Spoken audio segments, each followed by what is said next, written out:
നമസ്കാരം. രാഹുൽ ഗാന്ധി 2019 വയനാട്ടിൽ വന്ന് മത്സരിക്കുന്ന സമയത്ത് ആ വയനാടിൻ്റെ പ്രത്യേകത അറിയാമല്ലോ. അവിടെ ഈ മുസ്ലിം വോട്ടിന് നല്ല സ്വാധീനമുള്ള മണ്ഡലമാണ്. അവിടെ ഈ മുസ്ലിം ലീഗിൻ്റെ കൊടിയും മറ്റുമായിരുന്നു ഏറ്റവും കൂടുതൽ റാലിക്കും മറ്റുമൊക്കെ കാണപ്പെട്ടത്. അത് പിന്നീട് വടക്കേ ഇന്ത്യയിലൊക്കെ വലിയ പ്രശ്നമാവുകയും കോൺഗ്രസിന് അവിടെ ഒരുപാട് സീറ്റും വോട്ടും ഒക്കെ നഷ്ടപ്പെടുകയുണ്ടായി. തുടർന്ന് അവർക്ക് ഇത് മനസ്സിലായതിനു ശേഷം 2024 വന്നു കഴിഞ്ഞപ്പോൾ ഈ ലീഗിൻ്റെ കൊടിയൊന്ന് ഉയർത്താൻ വയനാട്ടിൽ കോൺഗ്രസ് സമ്മതിച്ചില്ല. മലപ്പുറത്തുനിന്നും മറ്റുമൊക്കെ ലീഗിൻ്റെ കൊടിയൊക്കെ ആയിട്ട് വന്ന ഈ ലീഗുകാരെയൊന്നും ഇവർ ആ കൊടി പൊക്കാൻ സമ്മതിച്ചില്ല. ചിലരൊക്കെ കായികമായിട്ട് പോലും നേരിട്ടു.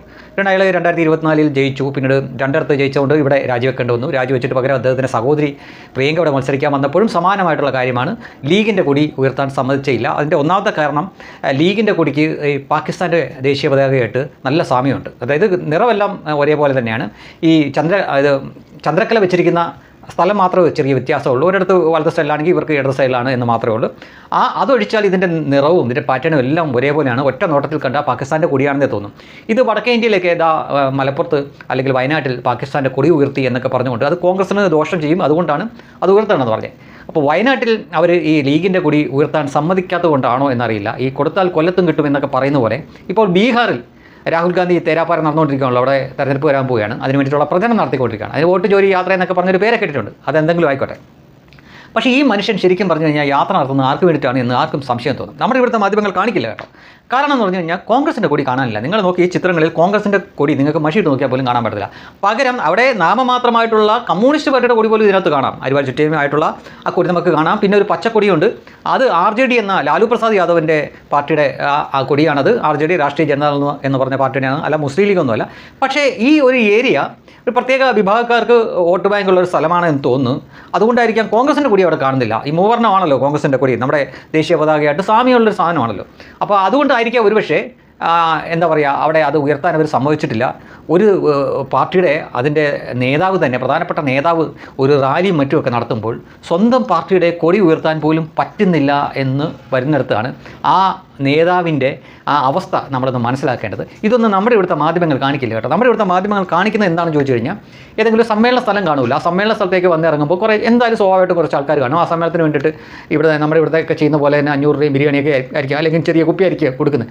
അപ്പോൾ അതൊക്കെ കിട്ടാനും വേണ്ടിയിട്ട് ആൾക്കാരും മറ്റുമൊക്കെ കാണും. അതിൻ്റെ ദൃശ്യങ്ങൾ എടുത്തിട്ട് നമ്മുടെ മീഡിയ നമ്മളോട് കാണിച്ചിട്ട് രാഹുൽ ഗാന്ധിയുടെ പിന്നാലെ ജനലക്ഷങ്ങൾ എന്നൊക്കെ പറഞ്ഞ് തള്ളിമറിക്കും. എന്നാൽ ഇയാളിങ്ങനെ ചില ഗ്രാമപ്രദേശങ്ങളിലൂടെയൊക്കെ യാത്ര ചെയ്യുന്ന അതൊന്നും ഇവർ കാണിക്കില്ല. എന്ന് മാത്രമല്ല, ചിലയിടങ്ങളിൽ കോൺഗ്രസിൻ്റെ കൊടി പോലും ഉയർത്താൻ അവർ സമ്മതിക്കുന്നില്ല. അവിടെ കമ്മ്യൂണിസ്റ്റുകാരൻ്റെ കൊടിയുണ്ട്, കോൺഗ്രസിൻ്റെ കൊടിയില്ല. അത് ജാഥ നയിക്കുന്ന രാഹുൽ ഗാന്ധിയാണ് എന്ന് പറയുമ്പോൾ തന്നെ ആ പാർട്ടിയുടെയും ആ നേതാവിൻ്റെയും അവസ്ഥ ഒന്ന് ആലോചിച്ച് നോക്കിയേ. പക്ഷേ ഇതൊന്നും നമ്മുടെ മാധ്യമങ്ങൾ കാണിക്കില്ല. അവരിങ്ങനെ കേരളത്തിന് പുറത്തുള്ള കാര്യങ്ങൾ പർവ്വതീകരിച്ച് നമ്മുടെ അടുക്കലോട്ട് പറഞ്ഞു വരും. ഇത് കേട്ടിട്ട് ഇവിടെയുള്ള സുഡാപ്പികളും ചില ആളുകളൊക്കെ ഇപ്പോൾ രാഹുൽ ഗാന്ധി അങ്ങ് മറച്ചു കളയുമെന്ന സ്വപ്ന ലോകത്ത് ജീവിക്കും. അവസാനം തെരഞ്ഞെടുപ്പ് റിസൾട്ട് വരുമ്പോൾ ഇവിടുത്തെ മാപ്രകൾ ആദ്യം ഇൻ്റർവ്യൂവിൽ വരെ ഭയങ്കര അടിച്ചു കയറി ഇങ്ങോട്ട് പോകും. BJP ഇതാ തകർന്നു, മോദി ഇതാ പോയി, മോദി തരംഗമില്ല എന്നൊക്കെ പറഞ്ഞു ഒരു പകുതി സമയം വരെ എല്ലാവരും ഉത്തേജക മരുന്ന് കഴിച്ച പോലെ ആയിരിക്കും. അത്രയും എനർജി എടുത്തിട്ടാണ് സംസാരിക്കുന്നത്.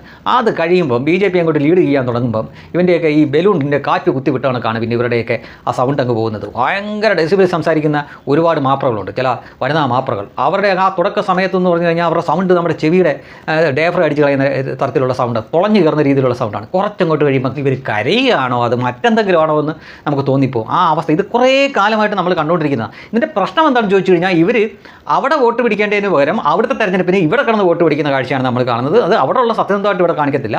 പകരം അവരുടെ വായി വരുന്നത് കോതയ്ക്ക് പാട്ട് എന്ന തരത്തിൽ രാഹുൽ ഗാന്ധിയുടെ പിന്നാലെ ലക്ഷങ്ങളാണ്, കോടികളാണ് എന്നൊക്കെ പറഞ്ഞുകൊണ്ട് തള്ളിമറിക്കും. അപ്പോൾ ഇത് കേട്ട് വിശ്വസിച്ചിരിക്കുന്ന ആളുകൾ തെരഞ്ഞെടുപ്പ് റിസൾട്ട് വരുമ്പോൾ BJP അവിടെ ജയിക്കുന്നു. അപ്പം ഇവരുടെ അടുത്തേക്ക് അടിച്ച് കയറ്റി കൊടുത്തിരിക്കുന്നത് എന്താണ്? അതുവരെ അവിടെ കോൺഗ്രസിനായിരുന്നു വലിയ ജനപിന്തുണ എന്ന രീതിയിലാണ്. അപ്പോൾ സ്വാഭാവികമായിട്ട് ഇവിടെ വിചാരിക്കും ഇവിടെ മാധ്യമങ്ങളെല്ലാം ഇങ്ങനെയാണല്ലോ പറഞ്ഞത്, എന്നിട്ട് BJP ആണല്ലോ ജയിച്ചത്. അപ്പോൾ ഇതിലെന്തെങ്കിലും കള്ളത്തരമുണ്ടോ?